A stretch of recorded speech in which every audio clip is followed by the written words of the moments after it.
ಇನ್ಮುಂದೆ ಈ ಕೆಲಸಕ್ಕೆ ಆಧಾರ್ ಕಾರ್ಡ್ ಅಗತ್ಯವಿಲ್ಲ. ಸರ್ಕಾರ ಅಧಿಕೃತ ಘೋಷಣೆ. ಇಲ್ಲಿದೆ ಇದರ ಕಂಪ್ಲೀಟ್ ಮಾಹಿತಿ. ನೀವು ಚಾನಲ್ಗೆ ಹೊಸಬರಾಗಿದ್ದರೆ ಸಬ್ಸ್ಕ್ರೈಬ್ ಆಗಿ ಮತ್ತು ವಿಡಿಯೋ ಇಷ್ಟ ಆದರೆ ಲೈಕ್ ಮಾಡಿ. ಭಾರತೀಯ ವಿಶಿಷ್ಟ ಗುರುತಿನ ಪ್ರಾಧಿಕಾರ UIDAI ಮೂಲಕ ಪ್ರತಿಯೊಬ್ಬ ಭಾರತೀಯ ನಾಗರಿಕರಿಗೂ ಆಧಾರ್ ಕಾರ್ಡ್ ವಿತರಣೆ ಮಾಡಲಾಗಿದೆ. ಆಧಾರ್ ಕಾರ್ಡ್ ಎನ್ನುವುದು ಬಹಳ ಮುಖ್ಯವಾಗಿರುವ ದಾಖಲೆಯಾಗಿದ್ದು, ನಮ್ಮ ಹಣಕಾಸಿನ ವ್ಯವಹಾರಕ್ಕೆ ಹಾಗೂ ಇತರ ವೈಯಕ್ತಿಕ ಕೆಲಸಕ್ಕೆ ಆಧಾರ್ ಕಾರ್ಡ್ ಬಳಕೆ ಮಾಡಲಾಗುತ್ತದೆ.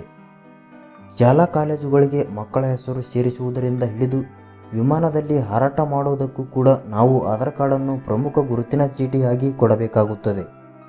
ಅಷ್ಟೇ ಅಲ್ಲದೆ ಸರ್ಕಾರದ ಕಚೇರಿಗಳಿಂದ ಯಾವುದೇ ಕೆಲಸ ಆಗಬೇಕಿದ್ದರೂ ನೀವು ಆಧಾರ್ ಕಾರ್ಡನ್ನು ದಾಖಲೆಯಾಗಿ ತೋರಿಸಲೇಬೇಕು.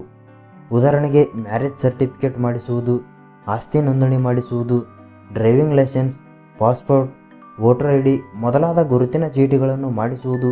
ಹೀಗೆ ಪ್ರತಿಯೊಂದು ಕೆಲಸಕ್ಕೂ ಆಧಾರ್ ಕಾರ್ಡ್ ಪ್ರಮುಖ ಪಾತ್ರವನ್ನು ವಹಿಸುತ್ತದೆ. ಆಧಾರ್ ಕಾರ್ಡ್ ಬಳಕೆಯಲ್ಲಿ ಮಹತ್ವದ ಬದಲಾವಣೆ. ಏನಿದು ಬದಲಾವಣೆ ತಿಳಿಯೋಣ ಬನ್ನಿ. ಆಧಾರ್ ಕಾರ್ಡ್ ವಿಚಾರದಲ್ಲಿ ಮಹತ್ವದ ಬದಲಾವಣೆ ತರಲಾಗಿದ್ದು, ಹೊಸ ನಿಯಮದ ಬಗ್ಗೆ ತಿಳಿದುಕೊಳ್ಳುವುದು ಒಳ್ಳೆಯದು.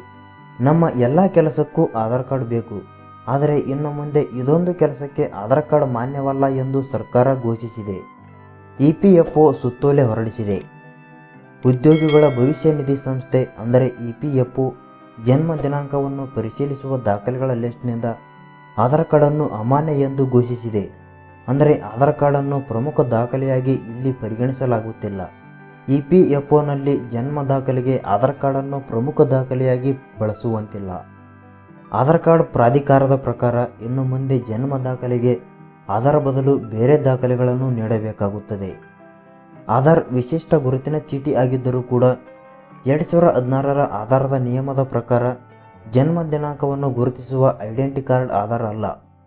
ಜನ್ಮ ದಿನಾಂಕವನ್ನು ಖಚಿತಪಡಿಸುವ ಮಾನದಂಡಗಳನ್ನು ಆಧಾರ್ ಕಾರ್ಡ್ ಹೊಂದಿಲ್ಲ ಎಂದು UIDAI ಸ್ಪಷ್ಟಪಡಿಸಿದೆ. ದೃಢೀಕರಣಕ್ಕೆ ಒಳಪಟ್ಟಿರುವ ವ್ಯಕ್ತಿಯ ಗುರುತನ್ನು ಸೂಚಿಸಲು ಆಧಾರ್ ಬಳಸುವುದು ಹೊರತು ಆ ಮೂಲಕ ಅದನ್ನು ಹುಟ್ಟಿದ ದಿನಾಂಕದ ಪುರಾವೆಯಾಗಿ ಬಳಸಲು ಸಾಧ್ಯವಿಲ್ಲ ಎಂದು ತಿಳಿಸಲಾಗಿದೆ. ಹಾಗಾಗಿ UIDAI ಇನ್ನು ಮುಂದೆ EPFO ಜನ್ಮ ದಿನಾಂಕಕ್ಕೆ ಆಧಾರ್ ಕಾರ್ಡನ್ನು ಪ್ರಮುಖ ದಾಖಲೆಯಾಗಿ ಬಳಸಬಾರದು ಎಂದು ಒತ್ತಿ ಹೇಳಿದೆ. ಇದಕ್ಕೆ EPFO ಕೂಡ ಬೆಂಬಲ ಸೂಚಿಸಿದೆ. ಈ ಮಾಹಿತಿಯ ಬಗ್ಗೆ ನಿಮಗೆ ಏನೆನಿಸುತ್ತದೆ ಕಮೆಂಟ್ ಮಾಡಿ ಮತ್ತು ವಿಡಿಯೋ ಇಷ್ಟ ಆದರೆ ಲೈಕ್ ಮಾಡಿ.